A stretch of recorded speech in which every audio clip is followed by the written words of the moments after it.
and so the session is being recorded. Speakers are able to share their screen to be able to show PowerPoints if that's what they would like to do. So Rok, you're first up if you would like to do that. Speakers have 30 minutes for their session, and that includes question time. So stopping at 25 past or 20 past for 5 or 10 minutes of questions would be fantastic, speakers. And I will give an alarm at 25-minute mark to let speakers know that they have 5 minutes remaining. So Rok Spruk, speaking on, are autocratic leadership and economic growth friends or foes? Subnational evidence from Australia. Over to you, Rok. Okay, thank you, David. Just a second. I'm going to share my screen.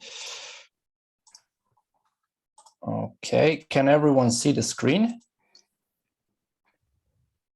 All right, thank you.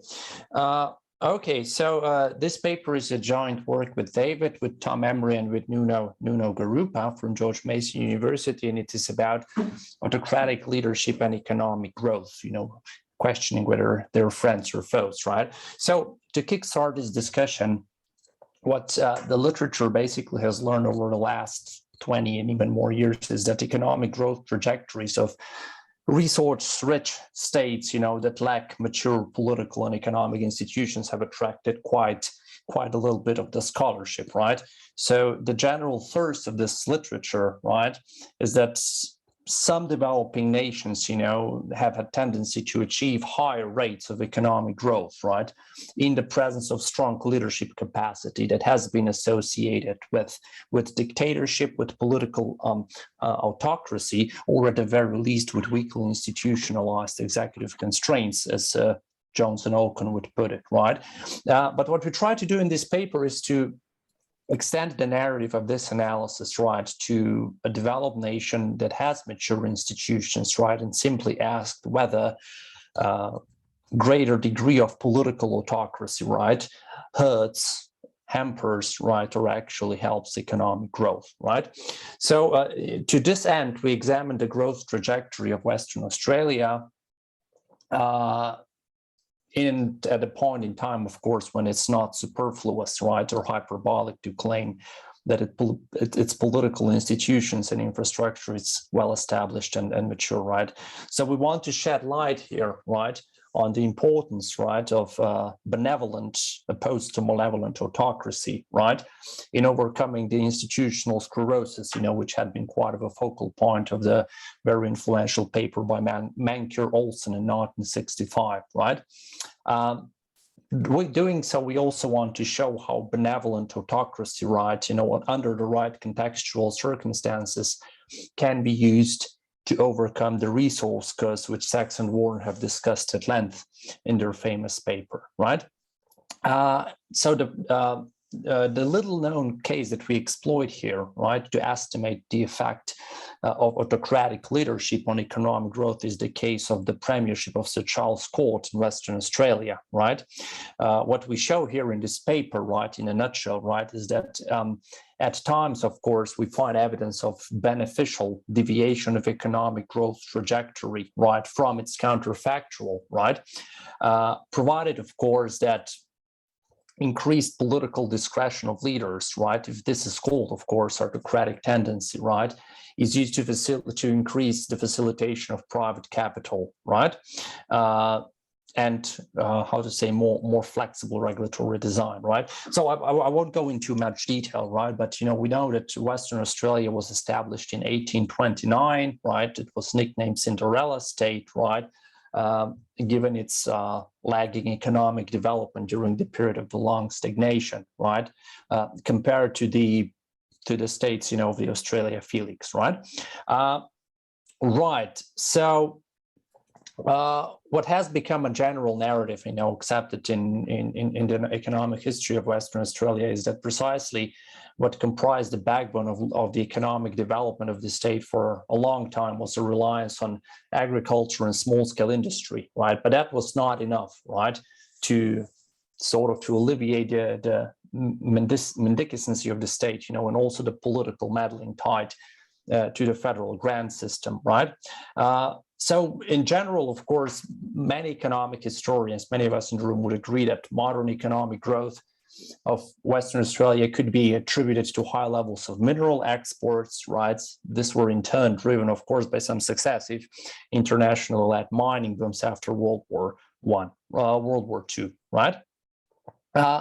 So essentially, we have a case of a resource-rich region, right, that initially lacked development, right, but gradually caught up, right, in a nation, of course, that it's seldom possible to disagree. It has mature political institutions, right? So if we try to go back to the case of Sir Charles Court, right, there are, of course, different views about the court premiership, right? Of course, on one hand, his premiership was celebrated for his positive influence on infrastructure and resource development, right? But at the same time, it was also criticized for a rather parochial development agenda, right? And also a rather peculiar pattern of autonomy in decision-making, right? So to define an autocratic style that's benevolent, right, it must be said that this is a style that respects the need for strong institutions, right? But of course, as it happened in the case of the Charles Court, right, when it was deemed necessary, these institutions, institutional arrangements were slightly disregarded, right? We will show, of course, that the disregard for such institutions, right, was precisely what allowed and enabled Western Australia to overcome the resource curse, right, compared to the other commodity-rich economies elsewhere in the world, right? So on one hand, of course, we could agree that the premiership of Sir Charles Court, emphasized the kind of economic rationalism where market forces were championed along with private industry, right, and placed above government intervention, massive state interference, and also central planning. Of course, that we know that after World War II was quite prevalent, right, among the Western democracies. So why the premiership of Sir Charles Court might be described as benevolent, right? Precisely can be emanated from the structural break that took place in the year 1975, right? As we will show later on, right? We also show that Court's plans and priorities, right, were placed at somewhat of a risk, right? Because he was one of the few leaders who was willing to operate outside of the institutional arrangements, right, with a clear purpose to prioritize economic growth, coupled, of course, with a rather strong strain of pragmatism, right? That's present in the Australian political culture.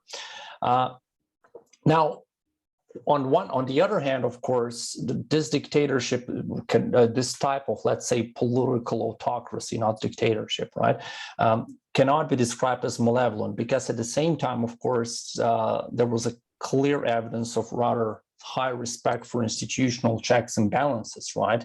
But at the same time, also the use of strong leadership capacity, right? Not with the purpose to extract rents, right, and embark on the lucrative ventures of clientelism, but rather to overcome classical public choice problems, like government failures that's associated either with excessive formalism, delays, or bureaucratic inefficiency, right? Now, in this particular regard, strong leadership capacity, right, can be used to overcome classical problems that public choice literature has discussed, right? It could be high transaction costs, red tape, or in a federal type of environment, the persistence of federal policy bias, right? On one hand, of course, it would say that increased political discretion, right, on the part of the leadership capacity, right, greases the wheels, right, rather than sends the wheels, right, of this increased capacity, right. So what are the question that, of course, might arise if we go to the case of Sir Charles Court, right? What's the precise transmission mechanism, right, behind increased leadership capacity, right, on one hand, and improved economic growth on the other, right? So on one hand, there are a few transmission mechanisms, right? So the ones that we believe are rather pivotal here, right, are two pieces of legislation that have had significant impact, right, on economic growth. So one was the Trade Practices Act of 1974, and the second one was the Friendship and Cooperation Basic Treaty between Australia and Japan, right? Although, of course, we don't prove these, right, or empirically, right, but it's quite likely that also rather staunch anti-union stance of court's premiership quite likely contributed, right, to a more rigorous effect of industrialization on growth, right? So our identification strategy here has two specific goals, right? Now, first, we want to examine the impact of court's premiership on economic growth in Western Australia. And in doing so, we want to estimate the missing counterfactual growth trajectory of WA in the hypothetical absence of court's premiership, right?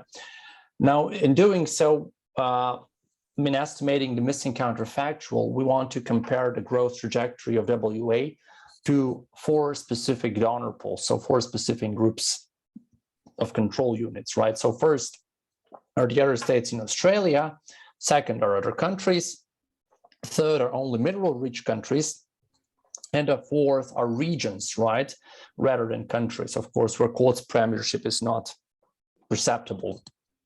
In doing so, we are exploiting, the wide availability of synthetic control method, right, which has been discussed quite extensively in the literature, right, and of course is one of the ideal candidates of the empirical techniques used to gauge and estimate a counterfactual scenario, right? Now, one of the chief advantages of the synthetic control method is that, as empiricists, we don't need to worry about whether parallel trend assumption holds, before court came to power, right, or before any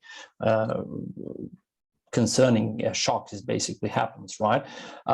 Now, in doing so, of course, I'm not going to bother you, of course, with the details of the method, which is well known. There is extensive literature behind it, right? But one of the important additions, right, of course, into this paper, right, is that essentially we are basically we are using machine learning supported optimization, right? So essentially to pass out and reduce any discrepancy between Western Australia and the rest of Australia and the rest of the world, right? Simply to find the best fitting matches, right? So this is done through the use of CC+ plugin of interior point optimization, right? Which implies, of course, that these computations and estimations of counterfactual scenario, of course, they are parsimonious, but at the same time, they are quite lengthy, right? Because it takes quite a lot of time for the best possible match to be found, simply to eliminate any discrepancy that could between Western Australia and its control group that could present source of either confounding influence of other factors or pre-existing trends, right? So to go into the data part, right? We are looking here at the GDP per capita as the most relevant, of course, highly imperfect measure of economic growth, right? And then we build a matched data set that consists of Australian states and other countries, plus we're using a recently developed worldwide regional GDP per capita estimates from Nicola Genaioli and his team, right? We are looking at a rather small battery of covariates used to map synthetically Western Australia with the rest of the country and with the rest of the world, right? Consisting mainly of GDP per capita dynamics before court rose to power, and some auxiliary covariates related to physical geography, legal history, and also some institutional quality variables, right? So in total, we have 1 small and 2 modestly large donor pools, right? So we have full sample of Australian states for the period 1950-2016, a modestly large sample of countries for the same period, and a sample of about 687 regions from about 32 countries for reasonably the same period, right? So if we just try to look at the simplest plain possible comparison, right? Just try to look at the comparison of WA compared to the rest of Australia. Well, it's quite obvious that something has happened in the year 1974, 1975, right? But basically pushed WA ahead of the rest of the country, right? Now, when we match WA synthetically with the rest of Australia based on pre-premiership GDP per capita dynamics and some auxiliary covariates, right, like population density and some geographic characteristics, we can see that there is evidence of structural breakup that commences with the court premiership. So by the end of our sample, the gap between WA and the rest of the country, it's quite large, something between 34 and 44% respectively, right? So if you try to look at which combination of states best reproduces the growth trajectory of WA before court, well, it's about 63% of New South Wales, 22% of the variation comes from the similarity with South Australia, 14% with Capital Territory, and excluding any of these countries as a potential outlier, right, essentially yields the same magnitude of the end of sample gap, right, same prediction error, right, and even basically when we reduce the pre-court period, right, to include years 1960 and onwards and 1965 and onwards, right, the effect is reasonably similar. And here basically are just in the nutshell, you know, the figures summarizing the growth impact of courts premiership. So we can see that all in these respective specifications, Western Australia gradually departs from the rest of the country, right, in a manner that's rather stable and predictable, right? Okay, so the question, of course, is that if this is robust, right, to the choice of the sample, right? So, and the short answer is yes, right? So when we also match WA, right, with the rest of the world, so looking at country level donor pool instead of the state level donor pool, the effect is actually quite similar, right? So again, when we match WA synthetically on similar characteristics with the rest of the world, we are able to see that the countries that basically best reproduced Western Australia's growth trajectory consist of New Zealand, United States, and Venezuela, of course, in a proportion that all the three weight rates are additive, right? Now, when we drop New Zealand out, the control group collapses into United States and Uruguay. When United States is kicked out, it collapses into New Zealand and Luxembourg.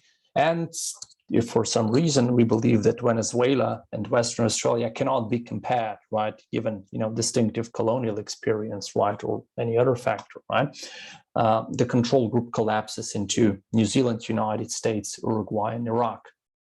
Now, based on this leave one out analysis, right, we are also able to invert the test statistics, right, to test any sharp null hypothesis, right, and based on the value of this parameter, right, we examine the sensitivity of the test to the deviations, you know, from the uniform distribution, right?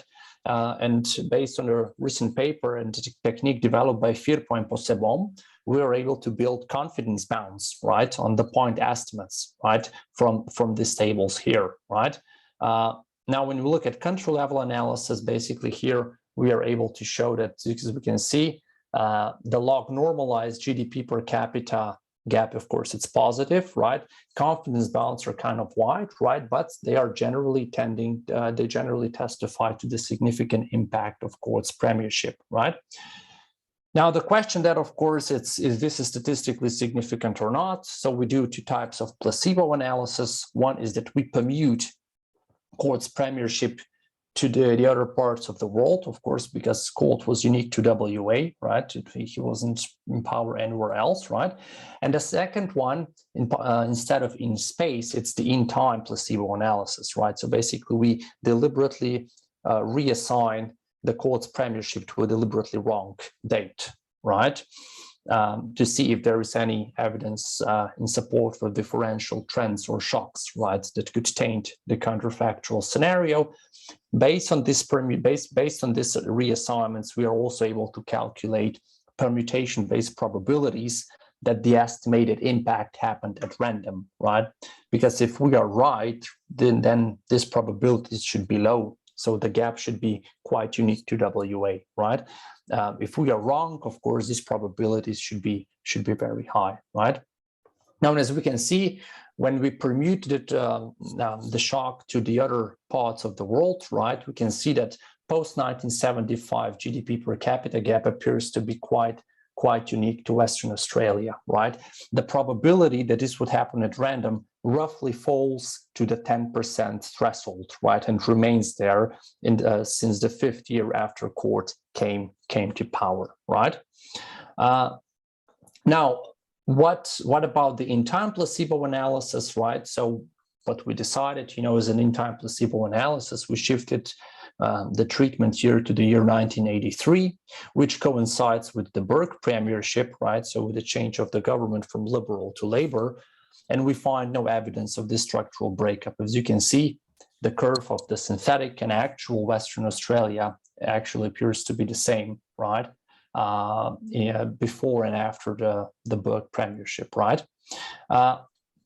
Now, then another thing is that we want to do, right, was also to compare Western Australia. We were trying to find a similar instance, right, of a similar type of political leader, of course, who used also increased discretion and leadership capacity, right, but in a radically different manner. So what we chose here as a comparison unit was the comparison with Queensland's, right, quite notorious case of the Bjelke-Petersen premiership, right, who is known basically, or that is known as one of the longest serving state premiership, right, between 1968 and 1987, right? Of course, unlike court, right, the Petersen premiership has been associated with rather uncompromising conservative stance, right? And what also some authors and some historians emphasize the problem of quite strongly institutionalized corruption, right?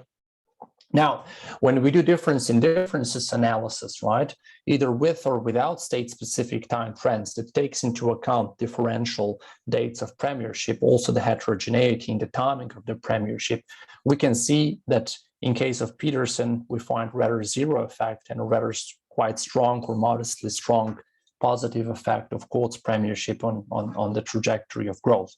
When we apply synthetic control estimator to Queensland, we can see that, in a rather stark contrast to Western Australia, there seems to be some evidence of rather long-lasting but temporary negative growth impact, right? As you can see here, that the synthetic Queensland without Petersen in power actually outperforms the actual one.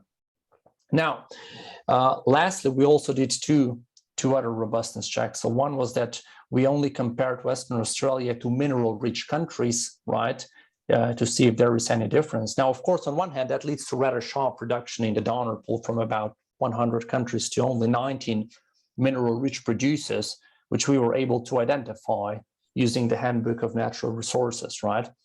Now, rather ironically, or to no avail, to no surprise, the estimated GDP per capita appears to be in exactly the same range, right? So when we try to look at covariate imbalance, which seems to be low, we are able to see that WA down to the present day appears to be significantly richer, and among mineral-rich producers, right, its growth trajectory before court is best reproduced as a convex combination of growth and development attributes of United States, South Africa, and Venezuela, right, in this full specification. No matter if we leave any of these countries out, right, we can see that the gap is pretty much the same. Now then, if one believes that we should compare WA only to a sample of countries which are institutionally mature or have this similar degree of institutional maturity, right, then we are left with no choice but to restrict the donor pool of countries to those that have high institutional quality, roughly defined as the Polity 2 score equaling 9 out of 10 or more, right? Now, again, that leaves the donor pool that's relatively small, but at the same time, the estimated GDP per capita gap is in the same range. So if you're trying to look only at mature jurisdictions, right, the growth trajectory, the control group actually consists of New Zealand, United States, and Luxembourg, right? And the gap, as you can see, it's pretty much similar, right? Lastly, we also compare Western Australia with other regions, right? Because essentially Western Australia is a state within the Federation, right? And when we matched with the rest of the world, we are able to actually to detect the similar magnitude of the structural break, right? Now, to no surprise, right, at the level of regions, the growth trajectory of WA before court can be best synthesized as a convex combination of characteristics and attributes of California, Chubut in Argentina, Nevada, Santa Cruz in southern Argentina, and Delaware, right? Either when we get rid of California as the dominant group, or when we leave all of these states out, these gaps appear to be rather similar, right? Then we also do placebo analysis on the regional level sample, which was quite extensive. It took almost 2 days for the computer to solve this problem, right? But here we can see that permutation-based p-values, right, are actually really, really low, right? So even at the level of regions, the effects are even statistically more significant compared to the country or to the state level. So to conclude, right, and I hope that I'm on time, we try to ask a rather simple question, right? So how do actually autocratic tendencies in the context of mature democracy drive economic growth, right? Of course, our findings come with a number of caveats, right? One of these caveats is that, the case of Western Australia has been rather unique and rather specific, right? So it is impossible to generalize that autocratic leadership per se improves economic growth. Oh, thank you, David, right? In a mature jurisdiction, right? It's in autocratic leadership, right, or increased leadership capacity, right, may foster economic growth under one crucial condition, namely that autocratic discretion is used to overcome public administrative failures that otherwise act as a brake rather than filter on economic growth. So under such contextual circumstances, a benevolent autocrat or dictator, right, may not be a brake on economic growth, right? Provided that, of course, this heightened discretion by no means translates, right, into corrupt practices, abuse of power for personal gain, or simply with the co-optation with specific interest groups, right? So courts' premiership, right, marked, the increased use of autocratic practices, especially in the pursuit of active industrial development policy and adoption of trade treaties with a couple of Asian countries, right? By the end of the day, of course, we show that such use of increased leadership capacity and discretion, does have a long-term economic gain, right? But it is under no means generalizable, right, to the rest of the world, right? So such distinction, right, of course, may be tested, right, more easily in a federal system, right? Of course, but provided that, of course, that such benevolent autocrats, of course, on one hand, respect checks and balances, right? And at the same time, that the existing institutions do not produce opportunities for corruption, nepotism, and rent seeking, which, of course, we all know have proven very costly to long-run economic growth. And I will stop here, and thank you very much for bearing with me for more than enough time. And I'm looking forward to your questions. Thank you. Thank you.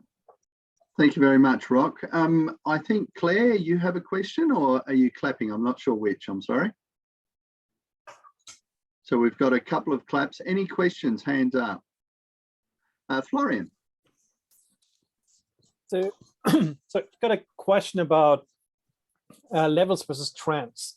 So some of your graphs, when you looked at like the synthetic Western Australia versus the actual Western Australia, it looked very much like you had a big jump in like 76, 77, and a lot of the gap, at least in relative terms, exists based off that jump in like 1 or 2 years. And so is your story effectively an argument that, oh, he was effectively able to level up Western Australia, like created this discrete jump, and then afterwards, basically you had a parallel trajectory going forward till basically today?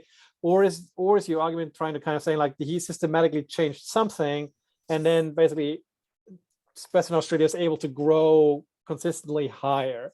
So effectively, if it's if it's predominantly a one-step kind of like jump up, what was that? Because that essentially will probably then be able to kind of identify saying like there's something in those years that really jumps up. And so what happened and what was the mechanism that he was able to use to effectively create that kind of like effect?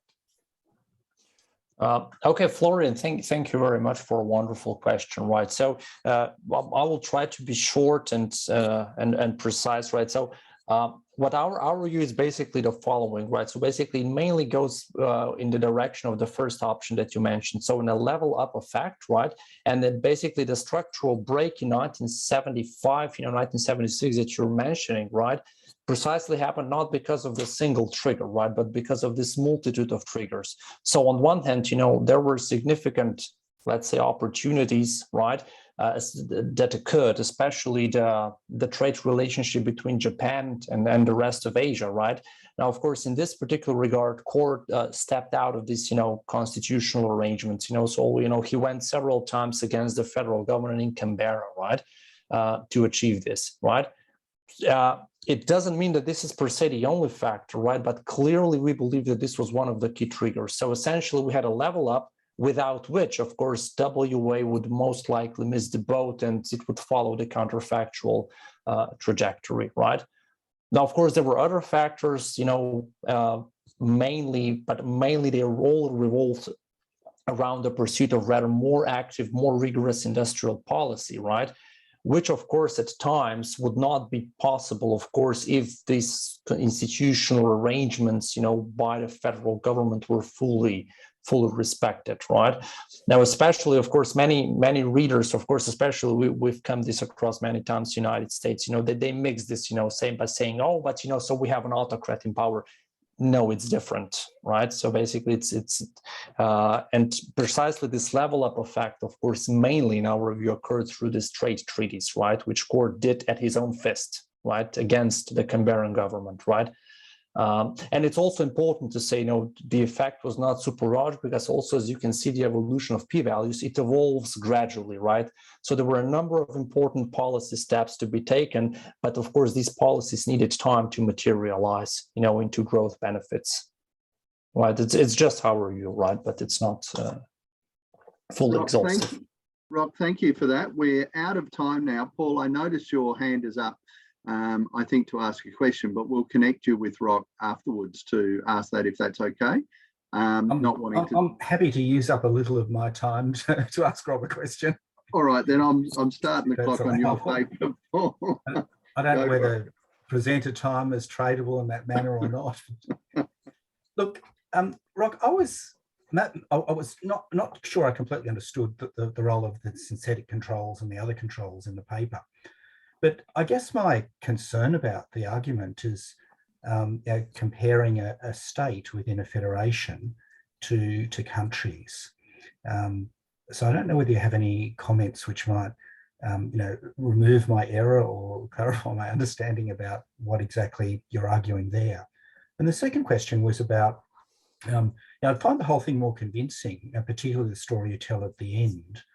If there's something which lets you validate that assumption, that explanation of your findings at the end, that it's a leader using their discretionary power to override bottlenecks in the bureaucratic process. That'd be much more convincing to me if there was something in the empirical work which validated that explanation. So I don't know whether you've got any brief comments on either of those two issues. Okay, Paul, thank you very much, right, for wonderful sets of questions, right? So concerning, let me start with your last point, right? So absolutely yes, right? So it would be ideal to have some measure of, let's say, bureaucratic efficiency, public sector government efficiency across Australian states and validate this, right? At the moment, I think there are some data limitations, right, which preclude us, right, from doing so. But this would be, of course, as you're saying, close to ideal. Now, regarding your first point, right? So this is precisely the argument we're trying basically to demonstrate. No matter to whom WA is compared, other Australian states, other regions, other countries, right? The estimated effect is always in the range between plus 30 and plus 40% by the end of the sample, right? So essentially, it was mainly point to demonstrate, that this comparison is kind of invariant. So either when you compare it to other states, other countries, other regions, right, you always arrive at a relatively similar effect, right? Now, of course, our preferred specification would be the regional one, right? Not the country level one, right? Because, for the obvious reasons, right? But even, of course, if one believes the WA can be compared to countries, in some contextual circumstance, right? The effect that we get, it's not superfluous, is actually aligned with what we get with state-to-state comparison or with state-to-region comparison, right? But it does, of course, matter to whom we are comparing to. If we drop United States, US states out, of course, the effects get super large, right? But that's not entirely plausible, because at the end of the day, WA is a common law jurisdiction, right? So it should be rightly compared to the other common law jurisdictions as well, right? Okay, thanks. Thank you. Thanks very much, Rok. You're And welcome. Paul, I hope you haven't over-discounted your presentation time, but we might get into your paper now, because I am aware a couple of people have come on and they might be keen to hear what you've got to say. So our next speaker is Paul Oslington, and he's speaking on the reception, history and historiography of economics. Over to you, Paul. And please share your screen. Thanks, David. So firstly, the economic history crowd is not my usual crowd, so I appreciate the opportunity to present. If anyone's after the paper, when I'm not using data, it's a very different paper to Rok's presentation we've heard. There are some people, I thought about showing you some pictures of the people, but in the end, it's a verbal exposition. So the paper is on my webpage if you want to check any of the quotations or the basis for the argument in more detail. It's a very long paper. I'm planning just today to go through the skeleton of the argument. But if you want to follow it up, it's there in full on my staff webpage. I might say something briefly before I get into the argument about the reason I'm doing this, the rationale for it.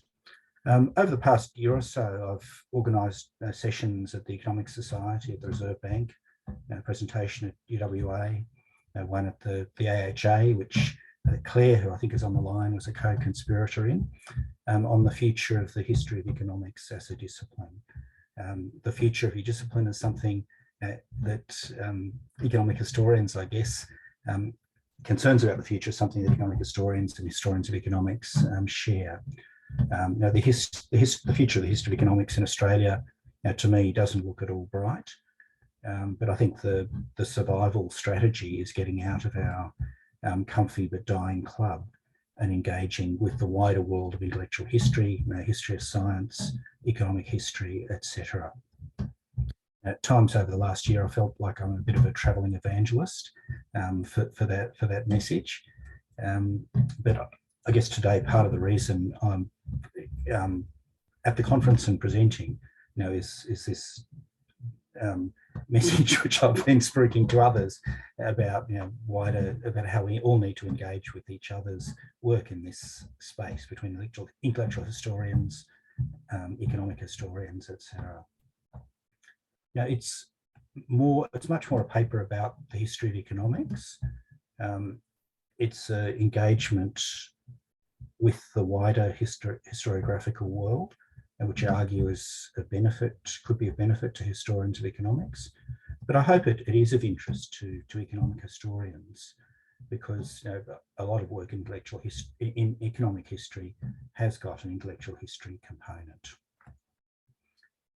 So the paper itself, it starts from the observation that, as well as concerns about the future of the history of economics, there's an impasse between traditional historians of economic thought, and I'm thinking here of people like George Stigler and his production distribution theories published in 1941, Paul Samuelson's work in the history of economics. We've got two Nobel laureates who've done significant work in the history of economics. Also among traditional historians of economic thought, Joseph Schumpeter and his massive history of economic analysis, published in 1954.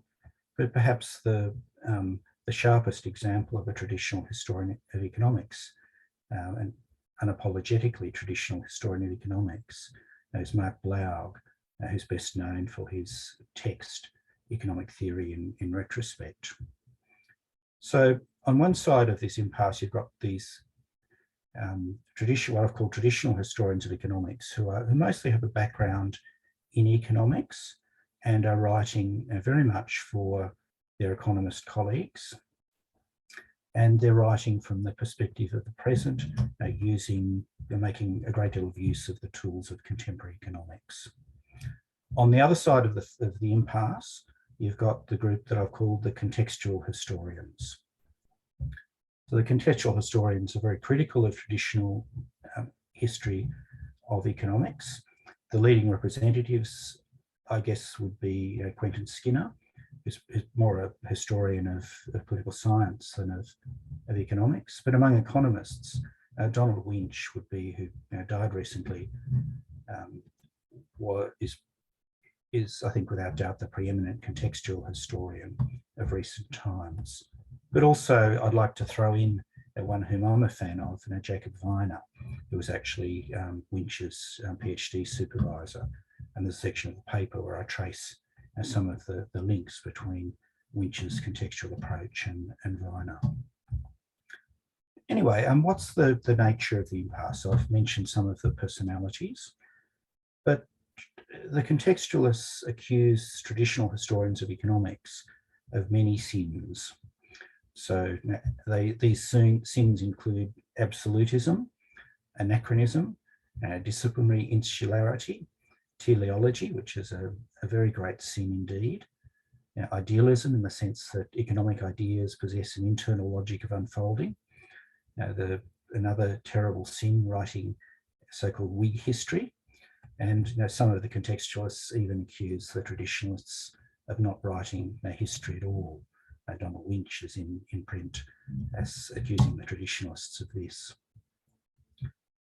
Traditional history of economic thought is little read outside the discipline of economics, but yet the thing that's changed is that its audience within the discipline has fallen dramatically.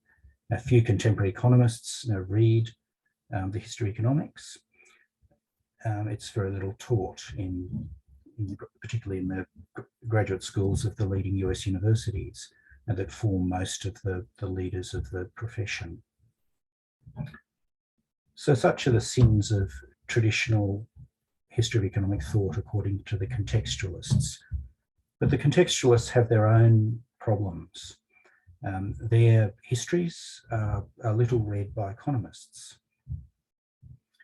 Though for some contextualists, this is almost a badge of honour, that they're outside the taint of the terrible economics profession.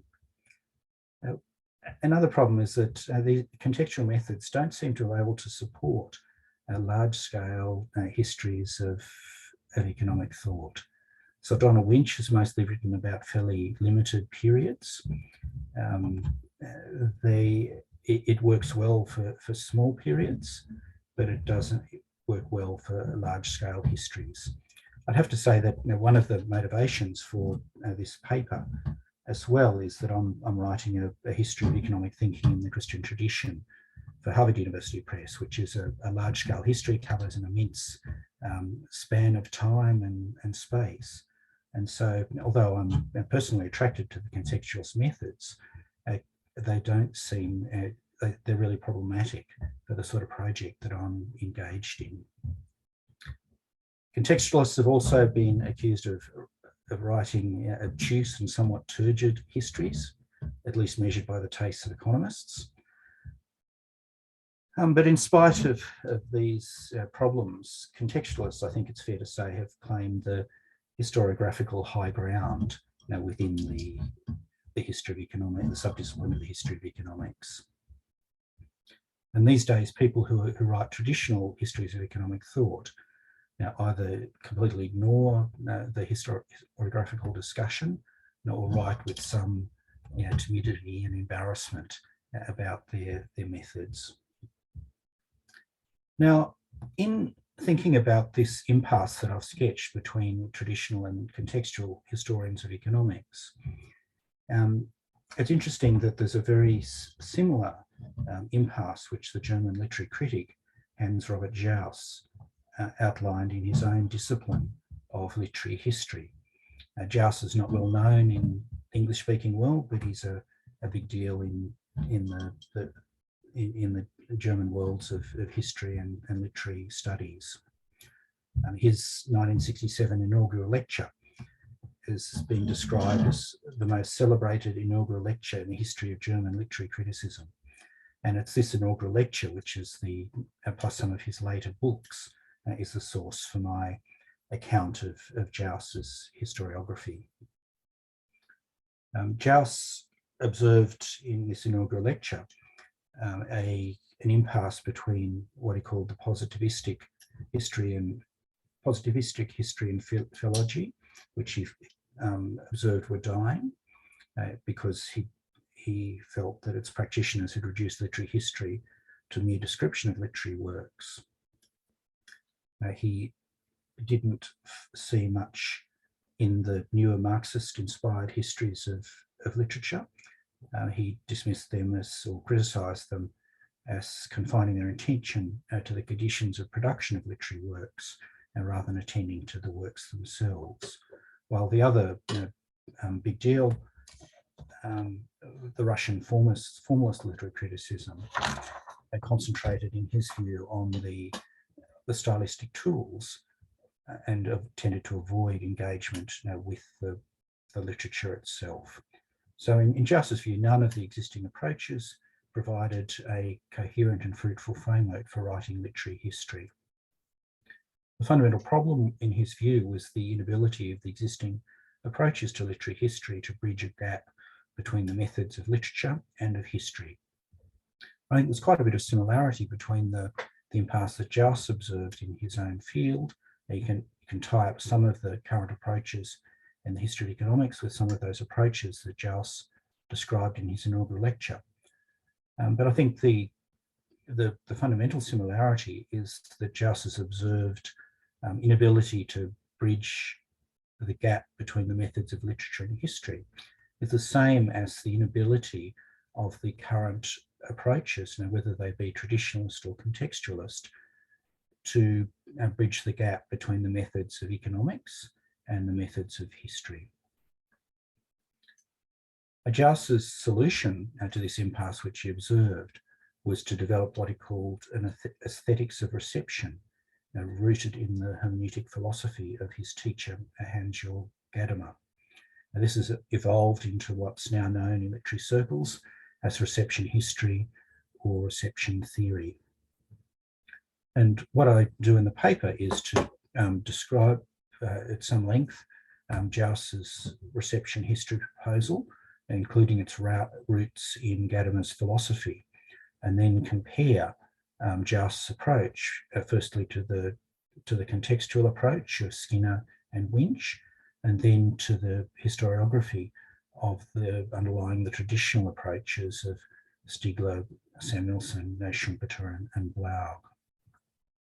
And the argument that I make is that Jauss's reception history approach encompasses the traditional and contextual approaches. So what I mean there is that it's a larger framework that holds within it both the contextual approach and the traditional approach. That allows us to relate the two approaches and to see the advantages, to see the advantages of both. Now, I haven't got anywhere near the time for to go through Jauss's proposal in detail. The most, I think, important element of it is a concept he calls the horizon of expectation. So Jauss's method is basically to reconstruct what he calls the horizon of expectation of the original work. Now, horizon of expectation has a bit of similarity to Winch and Skinner's notion of a context, but it's a broader concept that encompasses literary genre, content, as well as the effects of the literary work. But the thing about Jauss's approach is that he's interested not just in reconstructing the context around the original work, but his approach involves reconstructing the horizon of expectation, a broader concept of both the original work and the subsequent readers. So the subsequent readers They could be the contemporary readers, they could be the readers at some intermediate point between the production of the work and the present.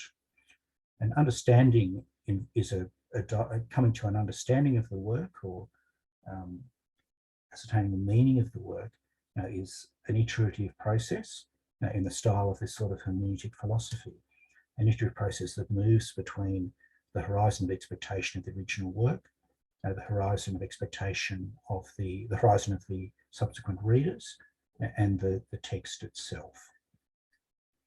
Now, I just don't have the time to say a lot more about Jousts' approach, but there's much more detail probably than you want in the full paper.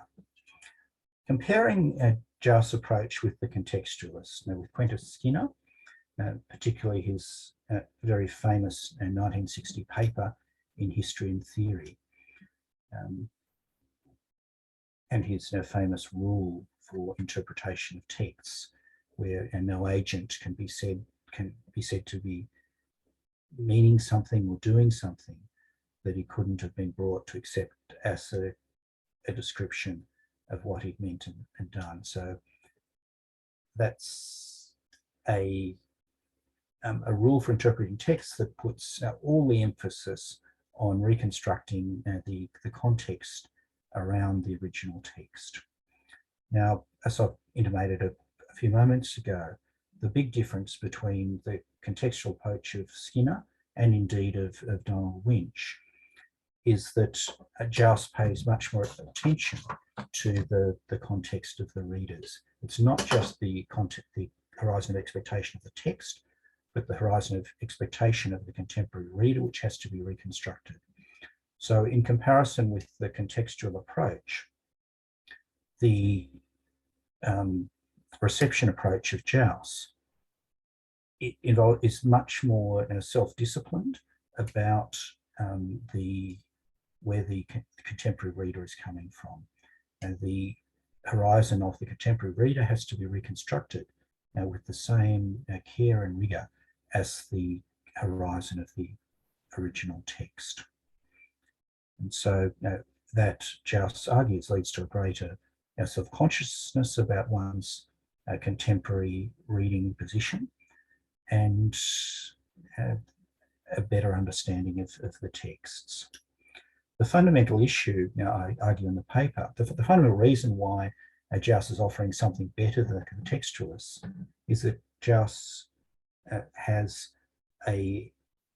is operating within a philosophical framework that allows the methods of history and the methods of economics to be better integrated. Moving now to the traditionalists, people like Stigler, Samuelson, Schumpeter and Blaug. In the paper, I argue that from Jousts' perspective, they share the same problem as the contextualists, a lack of self-consciousness about the contemporary location of the historian. However, the problem manifests itself in a quite different way. Rather than, as the contextualists, underplaying their own contemporary location, the traditional historians of economic thought overplay it to the extent that it swamps completely the original context. There's quite a few pages in the paper where I justify that, looking at the writings of the traditional historians of economic thought. So to bring this towards a conclusion, now, I believe that Jousts offers a better way of doing intellectual history, a better way of doing history economics than is set out either by Skinner and Winch or by the traditional historians of economic thought. Jousts' framework is also a larger framework. So as well as being a better framework, a better set of tools for doing intellectual history than what's on offer in either of the existing approaches that dominate the history of economics, it's a larger framework that encompasses both. So what's the advantage of a larger framework? Well, in the paper, I'm not looking for mass conversions to Jousts' methodology. I'm not looking for contextualists and traditional historians of economic thought to rend their clothes and put on sackcloth and ashes and repent and embrace the gospel of joust and reception history or anything like that. I guess converts welcome, but as well as I think offering a better approach, I think it also leads to some attention to Joust's framework means a better conversation in the discipline. The fact that Joust's approach encompasses both means that you don't have the out-of-hand dismissals that you have. So Winch, for instance, saying that the traditionalists aren't writing history at all. The traditionalists being similarly abusive and dismissive towards the contextualists. They don't understand economics, they're not doing economics or something like that. Within Joust's larger framework, both the contextual and traditional approaches are validated, but are both incomplete. And so I think the fact that both approaches nest within the reception approach can improve the conversation in the history economics between the advocates of contextualism and traditional approaches.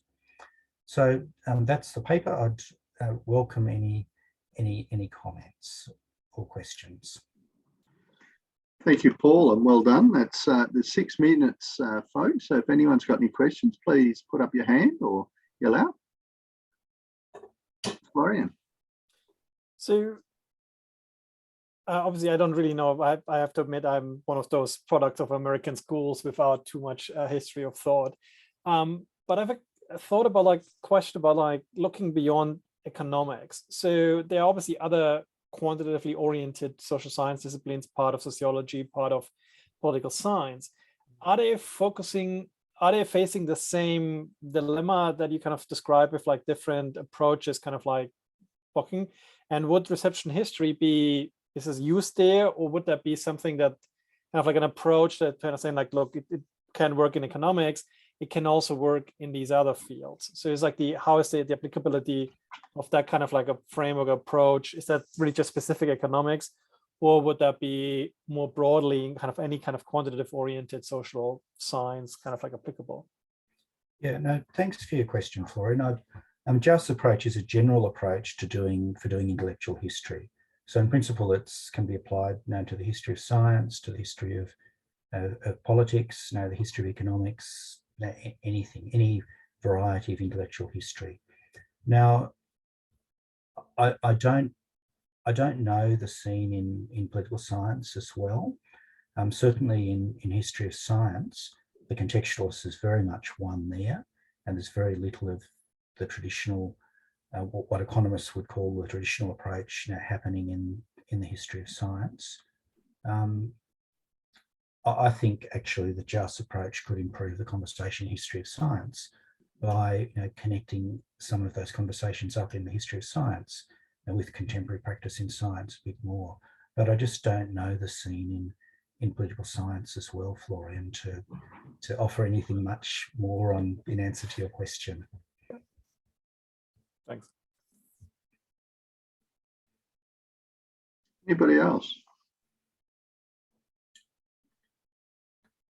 Well, thank you, Paul, for an interesting paper. And obviously, people can contact Paul afterwards if there are questions that come to mind. Our next paper is from Claire Wright, who's going to be talking about Mythmaking, Annual Reports on Australia's Corporate Culture from 1910 to 2018. Over to you, Claire. All right, you can hear me? I'm just going to leave it like that. All right. So thanks very much for coming along, and thank you to David for organising. My name is Claire. I work at UTS. I'd like to start by acknowledging the Gadigal people of the Eora Nation, upon whose ancestral lands the UTS City Campus now stands. I'd also like to pay respect to elders, both past and present, acknowledging them as the traditional custodians of knowledge for this land. So today I'm going to be sharing some research that more or less just revealed itself to me sort of by accident. As many of you know, I've spent the last 3 years looking at Australian company board members, interlocking directorates and so on. And one of the key sources that I used was company annual reports.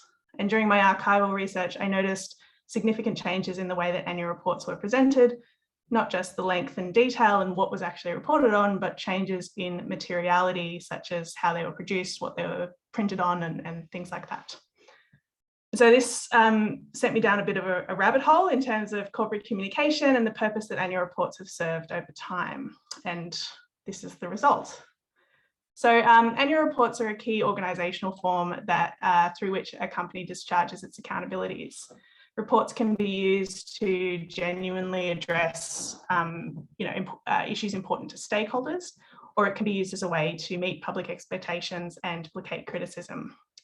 They can also be used to provoke these like interpretive and emotional reactions and embed cultural beliefs that affect how readers view the company, the industry, or even corporations more generally. And these various motivations are quite intertwined. It's often difficult to discern whether annual report stories are told through genuine recognition of stakeholders or the smoke and mirrors of legitimacy seeking and impression management. So annual reports have been studied by scholars in a variety of disciplines. Accountants have looked at them as vehicles for compliance or otherwise with disclosure requirements. In the management discipline, the focus has been on discourse and communication. Annual reports have been studied as this genre that embeds social processes that both shape and reflect organisational attitudes. And the focus on discourse aligns with new work in business history that seeks to connect cultural and material practices. So the history of public communication through organisations such as branding and advertising annual reports is particularly prominent within this space, revealing connections between practice and language and culture in firms in various contexts. In Australia, there has been some of this sort of work. However, with the exception of Jack Fay's work on General Motors Holden and Monica Keneally's work on the insurance industry, we know very little about the way corporate communication was intertwined with the long-term progress of Australian corporations.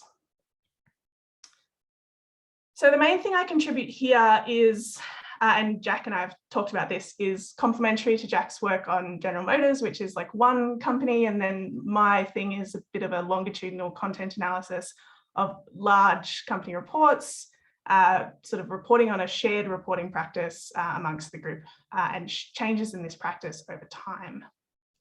The group of firms from which the sample is drawn is familiar to, I think, most of us. So the top 100 non-financial, top 25 financial companies at benchmarks from 1910 to the present. My disclaimer is that Fleming, Merritt and Bill look at up to 1997, and then I annoyed them and replicated the procedure for 2007 and 2018, and they are not responsible for anything that I get wrong in that.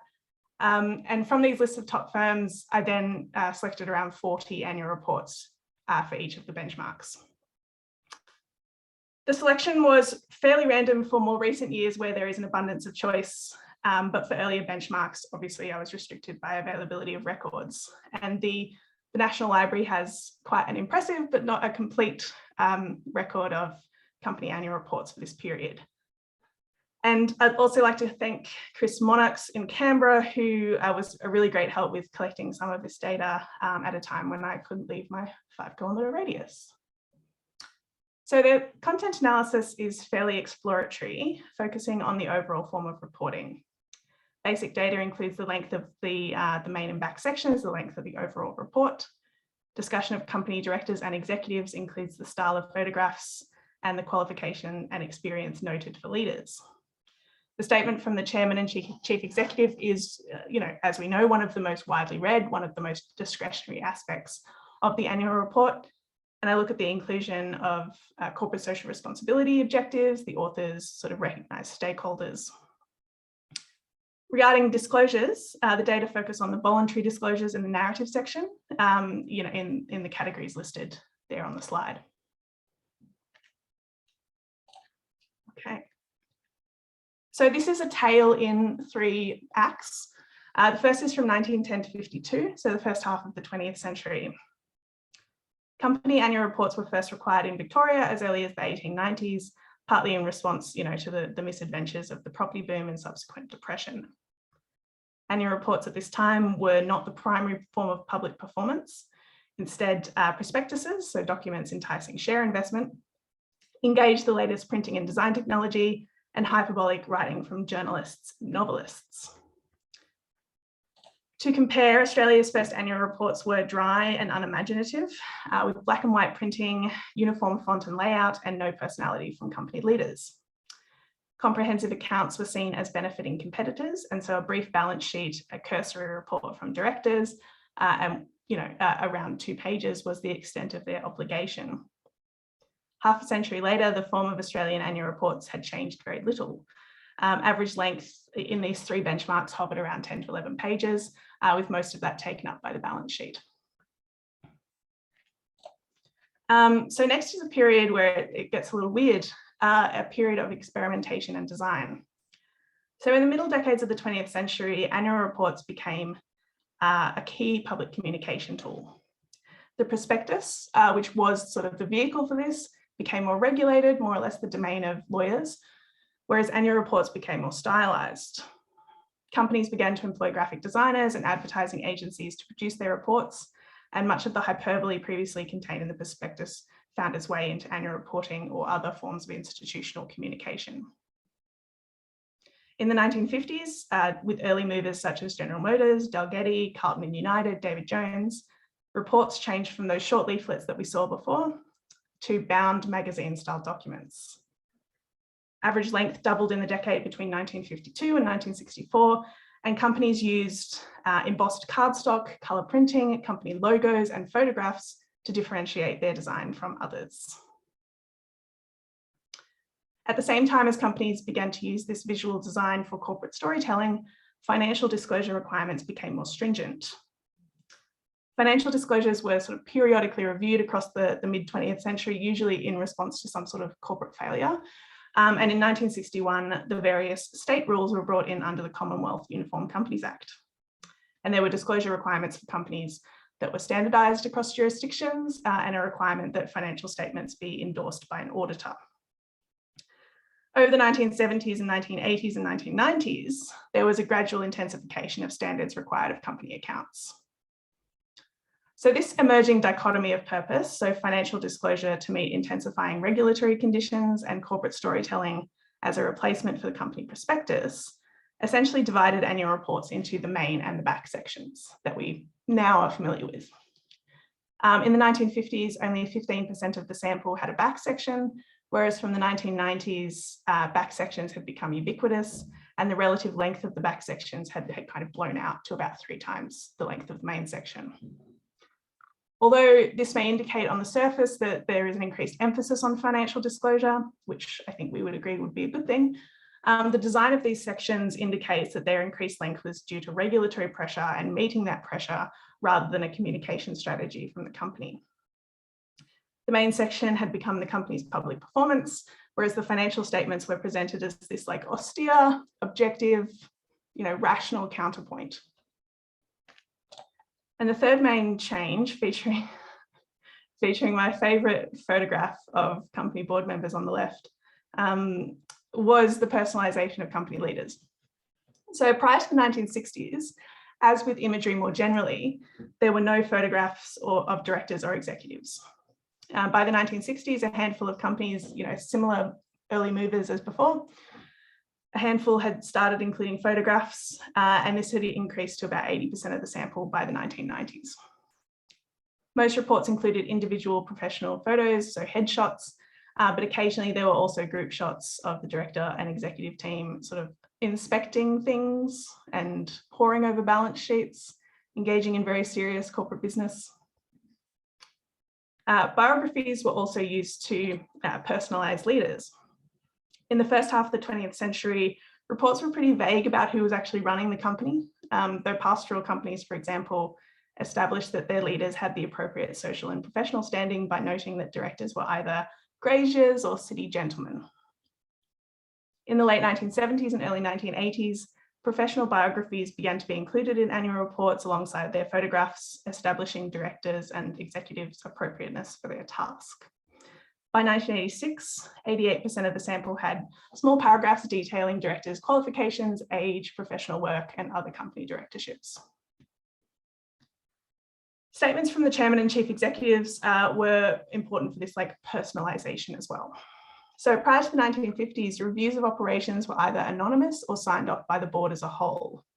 To contrast, a CEO or chairman often delivered an address at the AGM with a printed copy of this speech often distributed separately. In 1961, through the Uniform Companies Act, the director's report became a mandated disclosure, and that regulatory control over the director's report meant that we now had space for a chairman and chief executive statement to assume a primary storytelling role. And this was a personal letter to shareholders that distilled key aspects of the year's results. Leaders used personal pronouns such as I and we, and invoked servitude to shareholders by referring to, quote, your directors, your company. So the incidence of these personal statements doubled in the 2 decades between 1964 and 1986, and were ubiquitous from the 1990s onwards. And so taken together, this individualization of company leaders through photographs, through bios, through the chairman and chief executive statement, essentially reinforced their expertise and authority while also establishing a personal connection that encouraged shareholder trust. So alongside growing consensus on the design matters, so the form and presentation of annual reports, companies also gradually broadened their recognised stakeholders. So corporate social responsibility, so CSR, the notion that companies have obligations to investors, suppliers, customers, employees, and the broader community, was formalised as a concept in the mid-20th century and grew in popularity over the following decades. And CSR encompassed many of the features of the new annual report form as it emerged across this time. The new genre, particularly the division of the main and back sections, provided space for these voluntary disclosures. Biographies of corporate leaders began to include moral or symbolic categories such as charity and community work, alongside their professional experience. Chairman and chief executive statements recognised stakeholders other than shareholders like employees, the community. And finally, the breadth and depth of voluntary disclosures increased dramatically, with the proportion of reports that voluntarily disclosed non-operational, non-financial activities increasing from 0 in 1910 and 1930 to over 95% of the sample in 2018, as you can see in the far column on this slide. So early CSR disclosures were mandated by industry, with public scrutiny regarding safety, the environment, and sort of general practice, pressuring certain firms to include relevant material. Safety disclosures, for example, were far more likely in high-risk firms such as mining and manufacturing. Throughout the 20th century, environmental disclosures were pretty sparse and were limited largely to mining or industrial firms that were subject to public criticism. Along similar lines, the focus of banks in the 1990s was on the millennium bug and the assumed challenges that computers would face in switching over to the year 2000.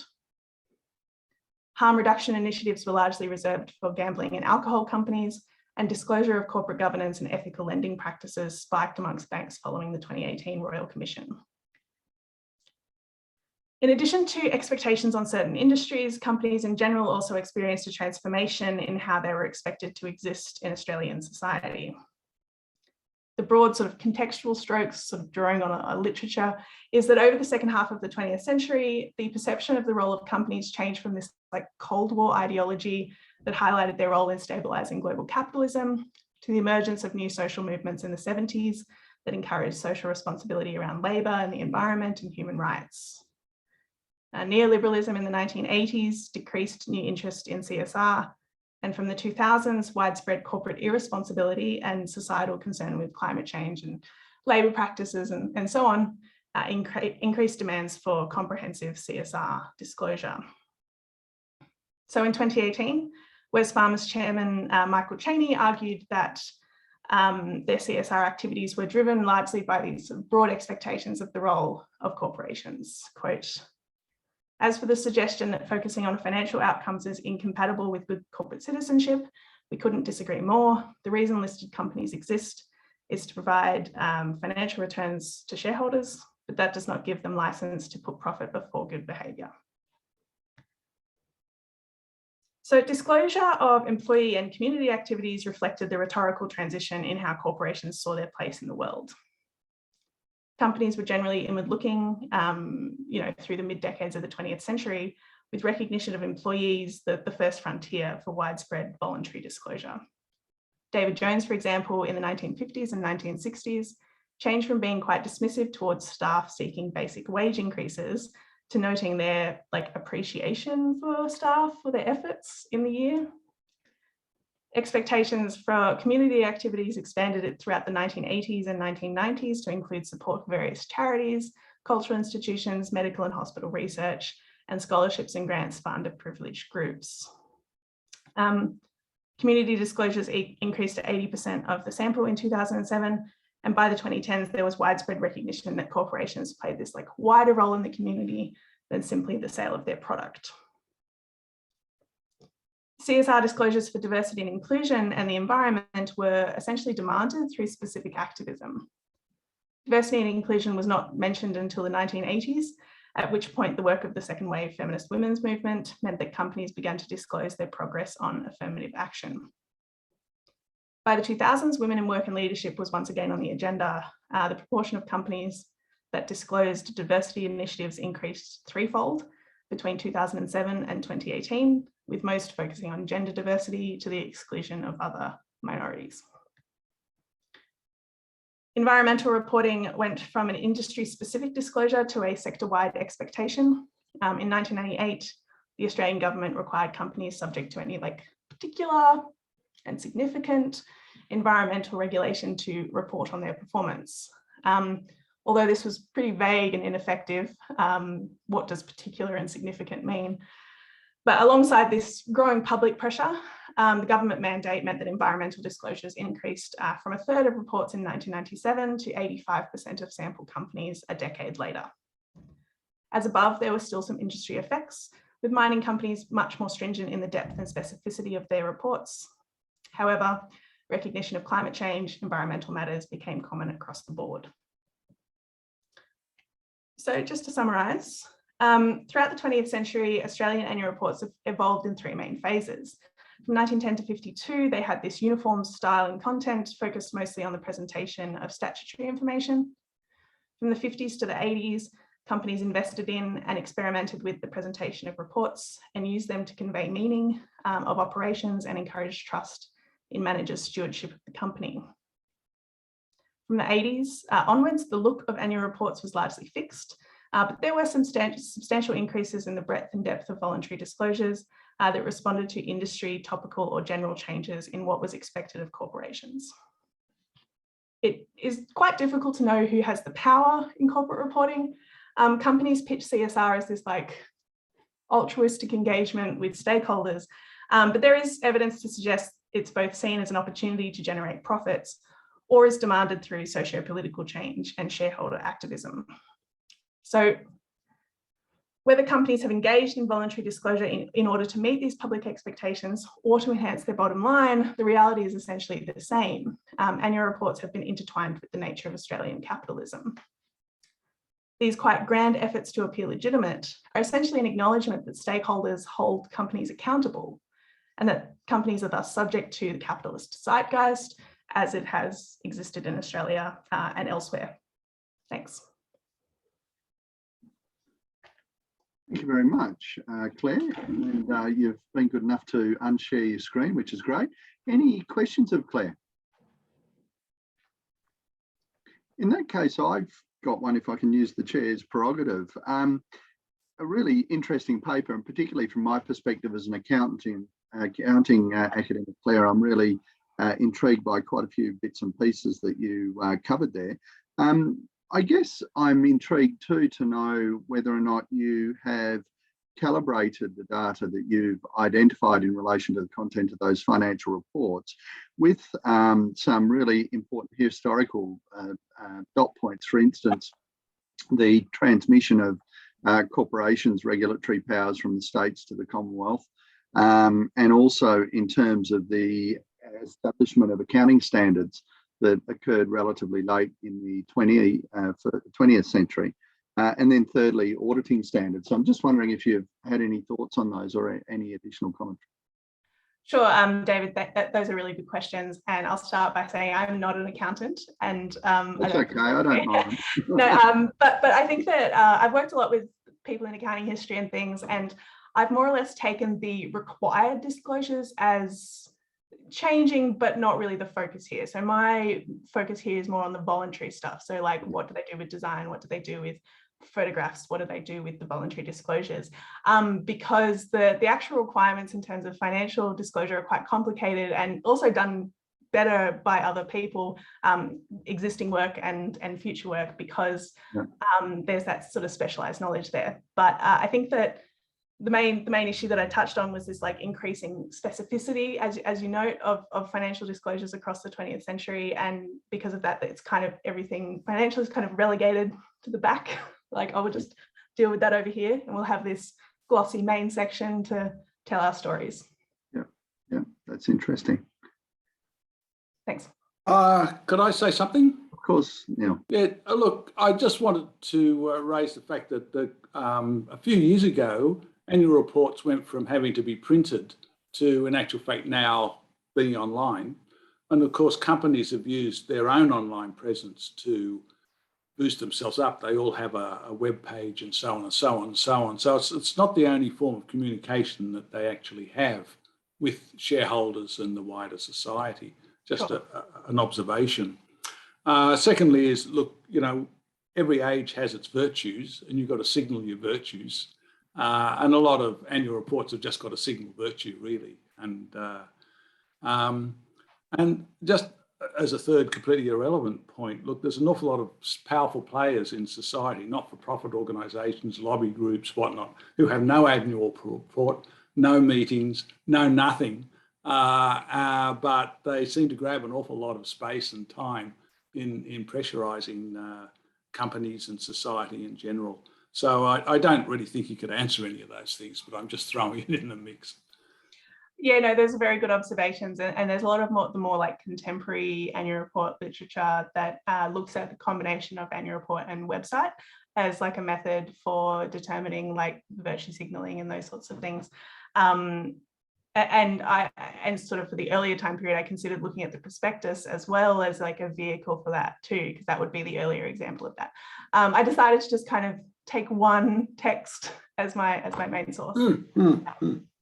Fantastic. Florian, I think you had a question. What's the role of international companies, stock exchanges, partners? So is this kind of like the Australians doing their own thing and don't caring what the rest of the world does? Or is this basically, okay, we're following whatever UK companies do 3 years later, we're following whatever American companies do 3 years later? Or what's the kind of like relationship between essentially what Australian companies do with what similar companies do overseas? Yeah, that's a really good question, Florian. And I'll note that the sample includes multinationals, Australian subsidiaries of multinational companies. So General Motors is a really good example. And Jack Fay will be able to tell you more about this, but he always says that, like, and I agree with him, that there is a transmission effect in terms of annual reporting, that they were an early mover in a lot of those innovations in annual reports. And I think that they were sort of drawing on head office. Australian company law and sort of reporting norms are British in original origin, but really lagged behind a lot of these changes, especially in terms of CSR. When overseas companies in the US and the UK are talking about like employee rights, like human rights, it's silence, deathly silence on the part of the Australian companies. So there's a lag effect for sure. Any other comments? Thanks, Claire. Fantastic work. Always fantastic papers you present at these conferences. I'm interested in about rhetoric and analogy and language, and the way in which a CEO or chairman, whether that rhetoric changed in the text that you reviewed throughout the period. You know, there's a lot of, is there naturalism? Is there words around control? Buffeted. What's if any is insight around the way in which chairmen and CEOs use language to explain the role of their firm or the control their firm has in the market? Yeah, that's another really good question. So I had and Chris will be able to talked about this as well. We had a variable in there about spin. So where there was the company CEO trying to redirect the attention of the reader.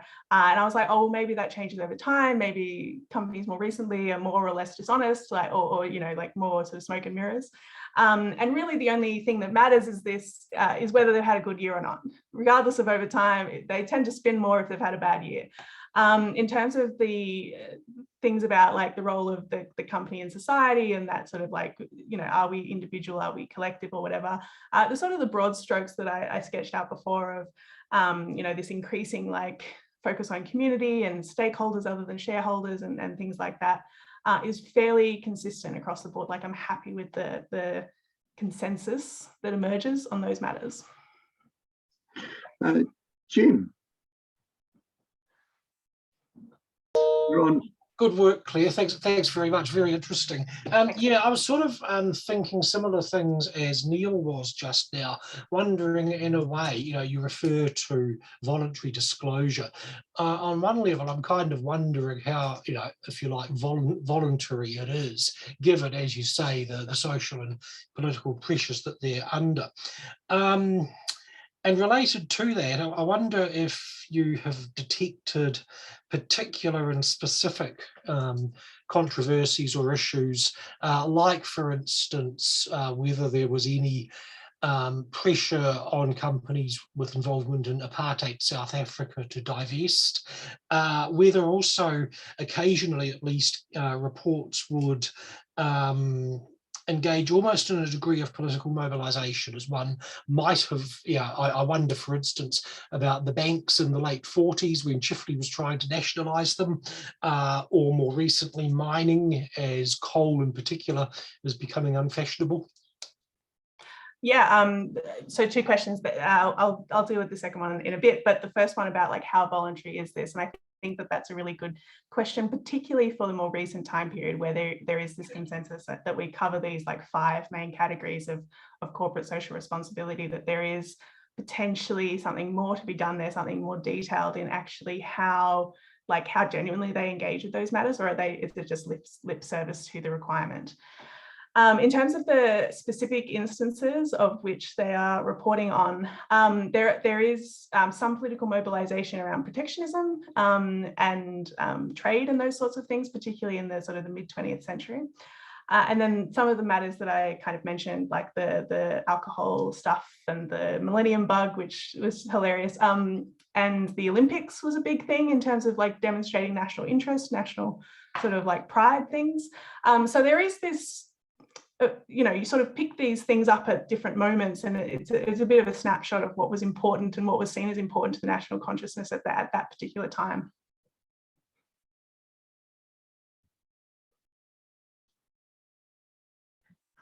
Folks, I think we're almost on time. We've got 1:25 to spare, so that's fantastic. But I think we've only got 15 minutes till the next session in any case, so there's time to jump up and grab a cup of tea.